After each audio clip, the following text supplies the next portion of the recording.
Julien, j'ai trouvé un site qui nous dit si les choses sont de gauche ou de droite. Qu'est-ce que t'aimerais savoir? Trop stylé. Et ça, il a fondu. Fondu. Je suis sûr que c'est de gauche. T'es de gauche, Les Bullois. t'es de droite. La RTS. 404 erreurs. 404 erreurs. C'est les mecs du boulot en même Ah ouais. temps. On saura jamais. Secret d'État. Les médias de service public sont régulièrement attaqués sur leur indépendance et leur orientation politique. Parfois, on les accuse d'être trop progressistes, de gauche ou même woke. Parfois, au contraire, d'être conservateurs et pas assez critiques des autorités. Et la RTS ne fait pas exception. La SSR a été créée il y a presque un siècle et en réalité, il y a souvent eu des dramas autour de ce sujet-là. Dans cet épisode de l'éthique helvétique, on va vous faire un petit historique de quand le débat chauffe autour des tubes cathodiques.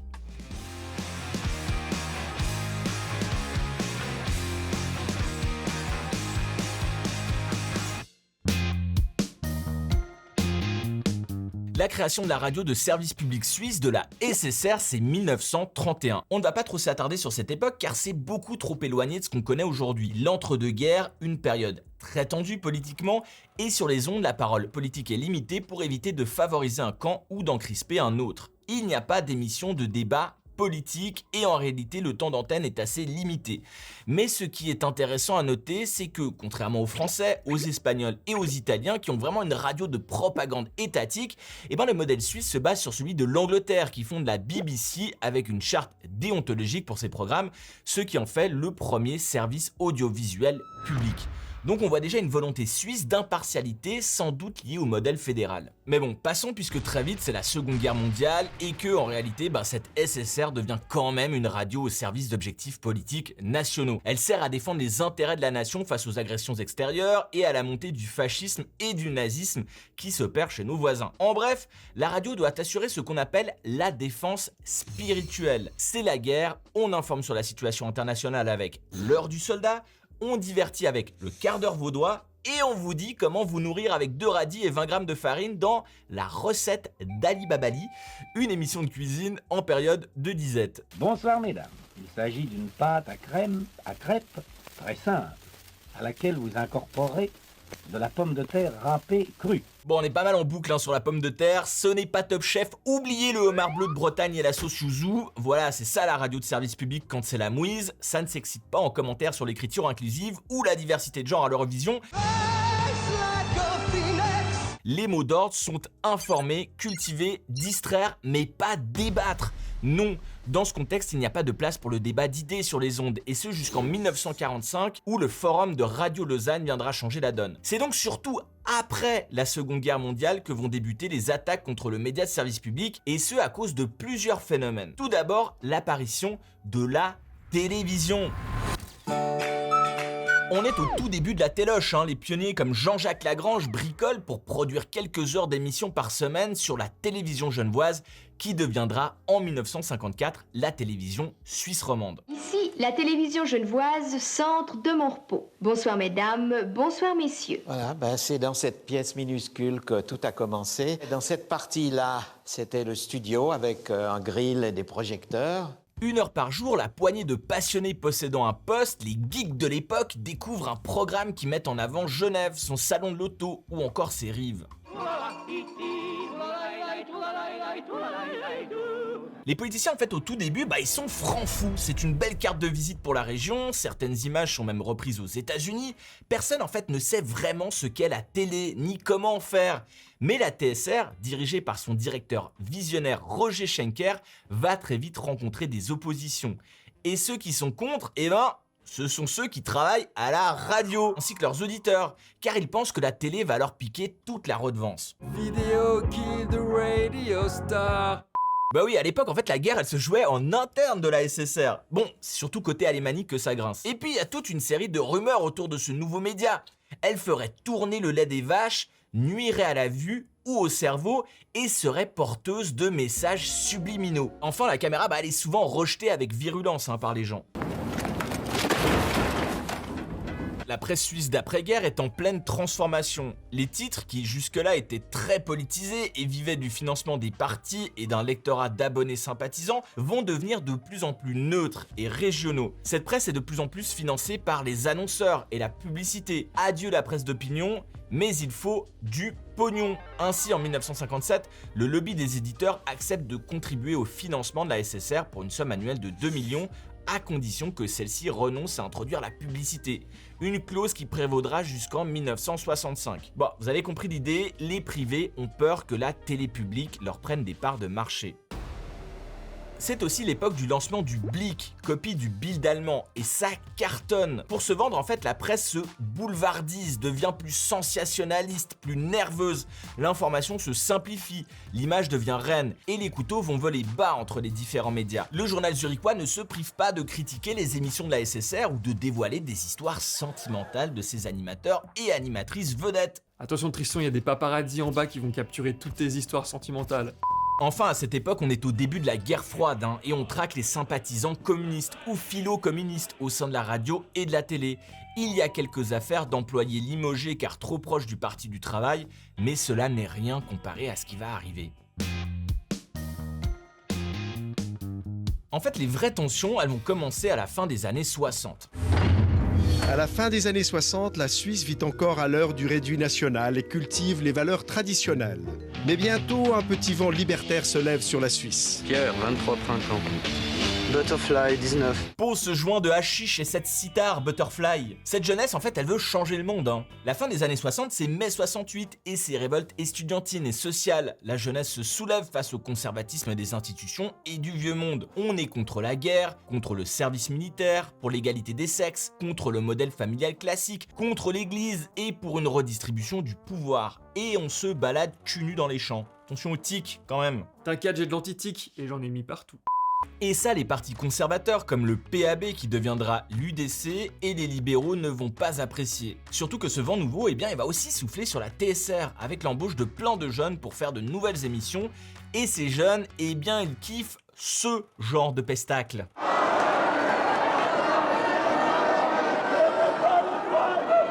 Mai 68, vous dis-je. Et à la TSR, l'émission de la jeunesse, c'est Canal 18-25. Canal 18-25, c'est 2 heures de reportage et d'entretien sur des thématiques très chaudes.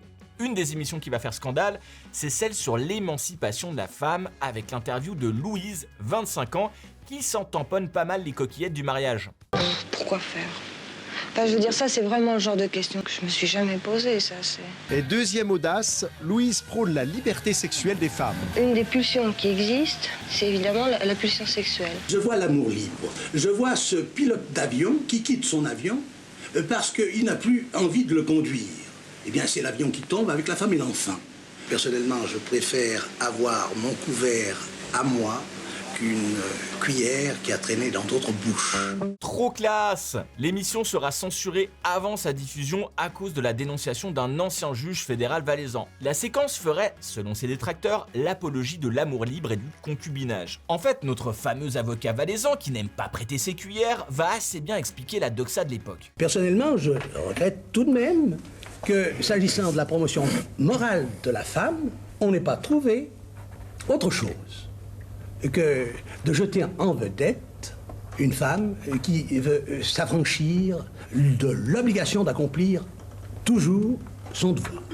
Voilà, le devoir des femmes, c'est de se marier, point barre, et donc le service public ne doit pas les pervertir. Bon, rassurez-vous, la femme a quand même un programme qui lui est dédié, un programme de qualité sur la TSR, il s'intitule Madame TV. Assurez-vous tout de même de la puissance de l'appareil, c'est-à-dire voyez s'il bat aussi bien la crème chantilly que la purée. Bah oui, la purée plus la crème chantilly, on vous dit, ne vous faites pas avoir, surtout pas. Bon bah voilà, la cuillère, elle doit passer la spie et s'occuper des gosses.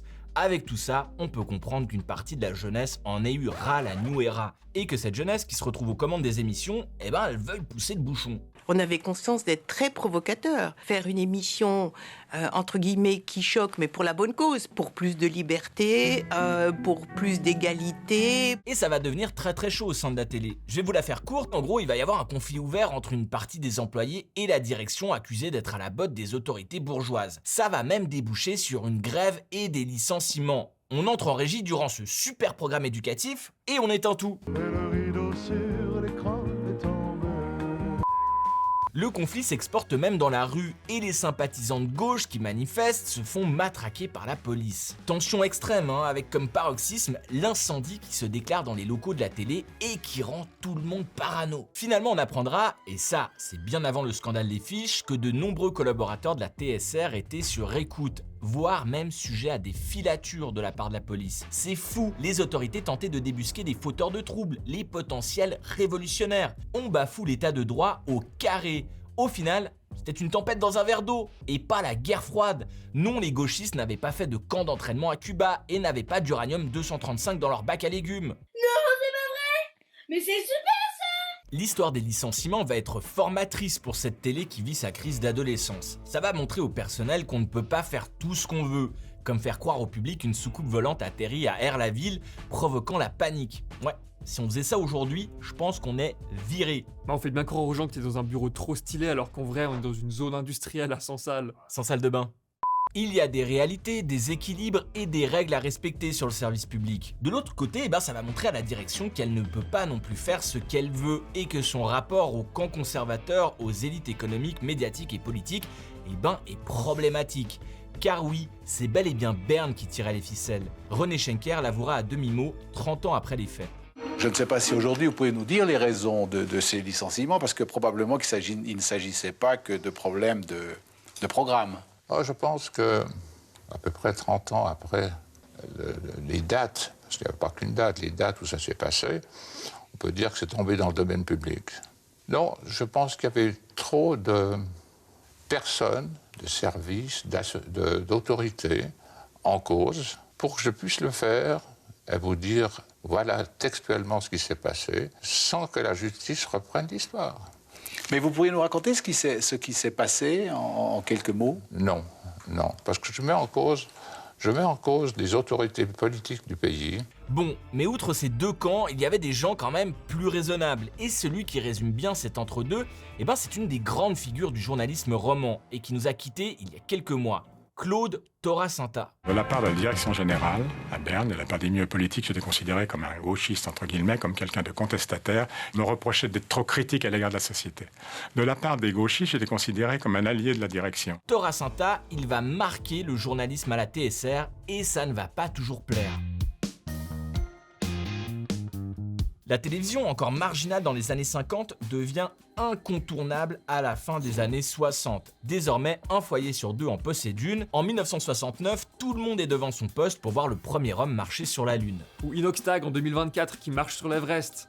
L'impact et l'intérêt que la télé suscite auprès du public se reflètent également dans la classe politique. Cette dernière craint que la télévision ne devienne trop indépendante et ne se substitue en tant que leader d'opinion aux partis traditionnels. Un journaliste écrit même « Il semble que les confédérés se verront bientôt offrir, en toute discrétion, un 8e conseiller fédéral. » Son nom, Marcel Besançon. Son département, un discret département fédéral de l'information publique et de la formation de l'opinion à l'échelle nationale, auparavant appelé Société suisse de radiodiffusion et télévision. Les politiciens, eux, vont s'adapter et apprendre à communiquer. En face, côté TSR, une petite révolution journalistique s'opère. Rappelons-le, la télé s'agrandit et embauche, attirant ainsi une nouvelle génération de journalistes. Ces derniers ont fait l'université et s'intéressent aux sciences humaines, à la science politique ou à la sociologie. Et qui est ce truc de gaucho, Deleuze, Foucault, Derrida, Barthes, Bourdieu, des penseurs qui bousculent l'ordre établi et remettent en question les mœurs, les institutions, l'autorité, ainsi que les rapports sociaux et de classe. Nos nouveaux journalistes romans veulent eux aussi interroger les institutions. L'Église, l'armée, l'État, ces bastions réputés intouchables ne le sont plus pour ces journalistes qui refusent de servir la soupe. La soupe aux choux. Quand tu commences à avoir des rêves de Louis de Funès, des rêves de daron, c'est... Claude Torasanta, il fait clairement partie de cette nouvelle vague. Alors qu'il était correspondant en France pour couvrir les événements de mai 68, il est rappelé par la TSR pour mettre en place ce qui deviendra la référence du magazine d'information Temps Présent. Temps Présent traite de sujets internationaux, de questions de société et de problèmes sociaux. L'un des tout premiers Temps Présent, en 1969, donne la parole aux oubliés de la prospérité, ces travailleurs de Suisse qui vivent en dessous du seuil de pauvreté. Des thèmes souvent étiquetés de gauche. Il y a donc certainement des journalistes avec une sensibilité politique. probablement de gauche.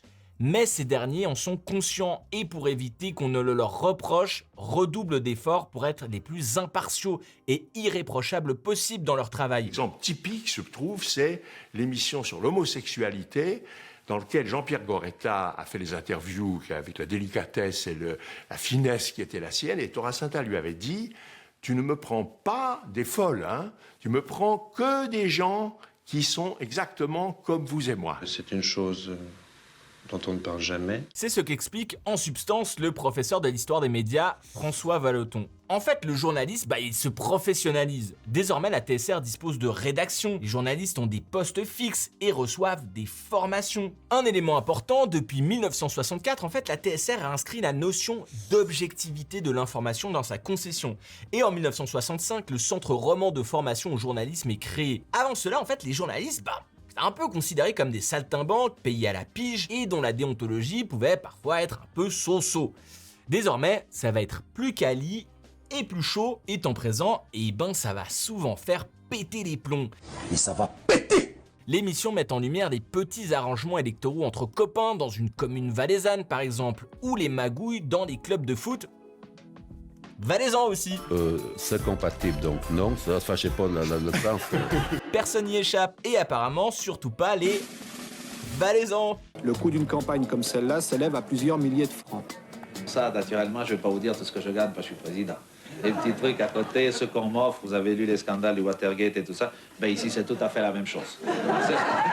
Ce qu'on appelle tranquillement des dessous de table. Vous savez combien de fois vous parlez dans l'émission des dessous de table, monsieur Luisier? Vous en parlez 5 fois. À l'époque, je crois qu'il y avait une vraie confusion entre être critique et être de gauche. Il y avait une espèce de superposition des deux images qui est totalement absurde. Voilà, cette confusion, elle est assez bien résumée. À noter également que c'est à cette époque que des figures militantes et donc clivantes comme l'écologiste Franz Weber et l'altermondialiste Jean Ziegler vont faire leur apparition sur les plateaux. Ça va pas aider. Les attaques contre les sujets et les reportages de la TSR vont fuser de toutes parts, surtout de l'armée, de l'église, des milieux économiques, de l'UDC et même du Parti Socialiste, qui accuse au contraire la télévision d'être au service des élites. Mais c'est surtout la droite qui frappe très fort, avec même la création d'un club anti-SSR, le Hofer Club, dirigé par un historien bernois de l'UDC qui organise la lutte. Durant les années 70, il ne se passe pas un mois sans qu'une interpellation contre la SSR soit déposée au Parlement. Il y a tellement de plaintes qu'un organe indépendant est créé pour les traiter, l'AIEP, qui existe toujours aujourd'hui d'ailleurs. Bon, mais peu à peu, tout ça, ça va quand même se calmos, même s'il ne faut pas trop abuser. En 1997, la section genevoise de l'UDC portera encore plainte contre un épisode de Temps présent intitulé L'honneur perdu de la Suisse. Rien que le titre, ça leur a fait un AVC. Quand une émission comme Temps présent, qui est une émission de référence respectée, vient vous dire que la Suisse a été plutôt collaboratrice avec le Reich, évidemment le choc a été terrible. Les gens disaient mais est-ce que c'est vrai ce que vous racontez? Mais ça me semble pas possible. Certains milieux ont considéré qu'ils étaient orientés et que par conséquent ce film était un film à thèse. Mais alors, si c'est un film à thèse, quelle est l'antithèse? Nous n'avons pas repris l'or pillé par les nazis, nous n'avons pas vendu beaucoup de matériel militaire aux nazis, nous n'avons pas refoulé des réfugiés juifs. Qui oserait affirmer une chose pareille? L'or nazi? Quel or nazi? Il est où l'or nazi? Il est où l'or nazi?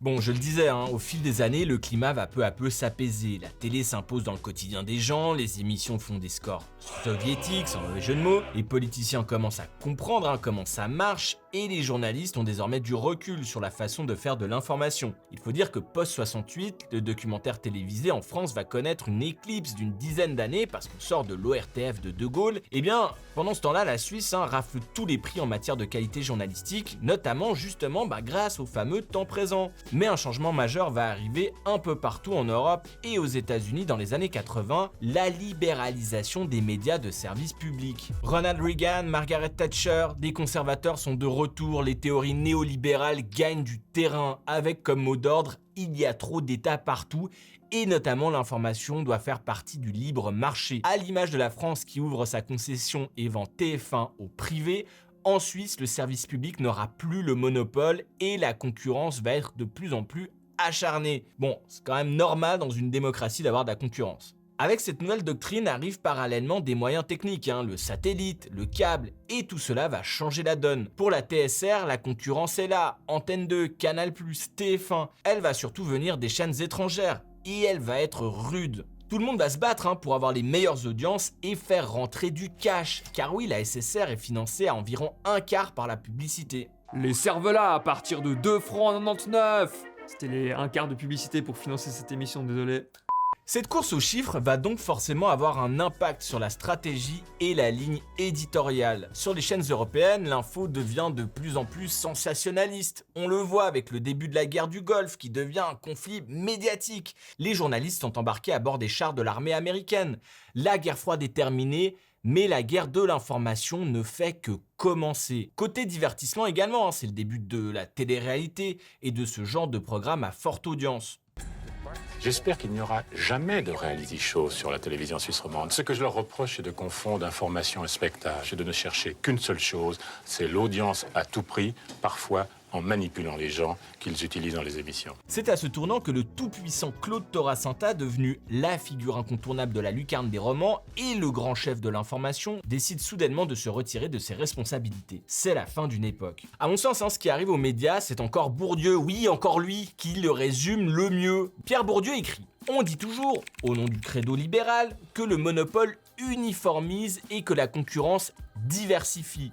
Je n'ai rien, évidemment, contre la concurrence, mais j'observe seulement que lorsqu'elle s'exerce entre des journalistes et des journaux qui sont soumis aux mêmes contraintes, aux mêmes sondages, aux mêmes annonceurs, elle homogénéise. De la hiérarchie de l'information au type de divertissement, même si la TSR garde sa spécificité, elle va de facto s'homogénéiser. Il est donc désormais compliqué d'attaquer la SSR, surtout en Suisse romande, c'est compliqué de l'attaquer sur le terrain des idées. Les middle kicks, en fait, maintenant, ils vont surtout viser la taille et le porte-monnaie de l'institution. Selon ses détracteurs, le service public coûte trop cher et prend trop de place, occupant encore une position quasi monopolistique, grâce à une redevance qui fausse le jeu et étrangle les autres médias, ce qui appauvriraient le débat démocratique. Prenons les exemples les plus récents. En 2016, l'UDC Nathalie Ricli a soutenu la limitation des revenus publicitaires de la SSR pour que ceux-ci bénéficient davantage aux médias privés et étrangers, travaillant elles-mêmes pour des médias privés. Il y aura bien entendu la votation No Bilag en 2018 et le prochain enjeu portera sur un abaissement de la redevance à 200 francs. C'est un fait, la SSR va devoir se serrer la ceinture et va falloir ajouter des petits trous pour ne pas perdre son pantalon. D'argent!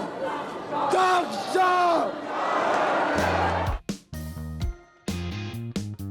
Bon, alors aujourd'hui, est-ce que la RTS est orientée politiquement? Est-ce qu'elle est de gauche? Est-ce qu'elle est de droite? Ben non, selon l'université de Zurich, elle serait même pile au centre. En fait, poser une telle question n'a pas beaucoup de sens. Selon le format, la thématique, le ou la présentatrice, l'émission sera perçue différemment. Bref, en fait, c'est impossible d'essentialiser tout le service public. Bien sûr que c'est possible qu'il y ait de temps en temps des sujets qui soient traités de manière partiale, et dans ce cas-là, on écrit à l'AIEP et on argumente. Et bien sûr aussi que la RTS, elle a une très grande responsabilité au regard de sa place dans le paysage roman et du fait qu'il est compliqué d'avoir de la concurrence sur un si petit territoire.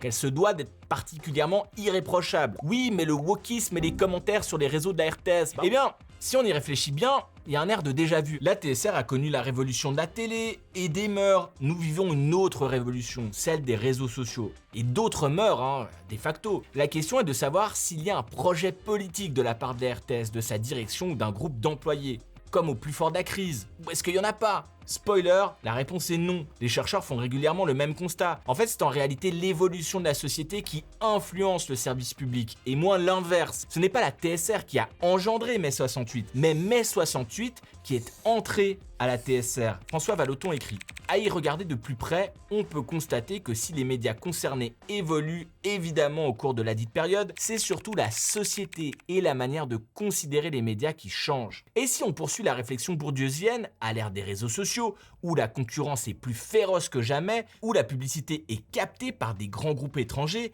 et où les produits culturels et informationnels sont sans frontières, n'avons-nous pas du souci à nous faire ? Bourdieu le constatait, La concurrence peut être saine, mais peut aussi produire une obsession d'audience, une uniformisation de l'information, une autocensure et une dominance des mêmes experts et artistes recyclés sur toutes les chaînes et plateaux, parce qu'ils font des vues et qu'ils vendent et qu'ils activent l'algorithme. Aujourd'hui, pour faire un peu du marxisme 2.0 avec les réseaux sociaux, nous sommes dépossédés de nos outils non pas de production, mais de diffusion. Avec cette concurrence à outrance et la réduction de ses finances, il est désormais de plus en plus difficile pour le service public justement de capter son public.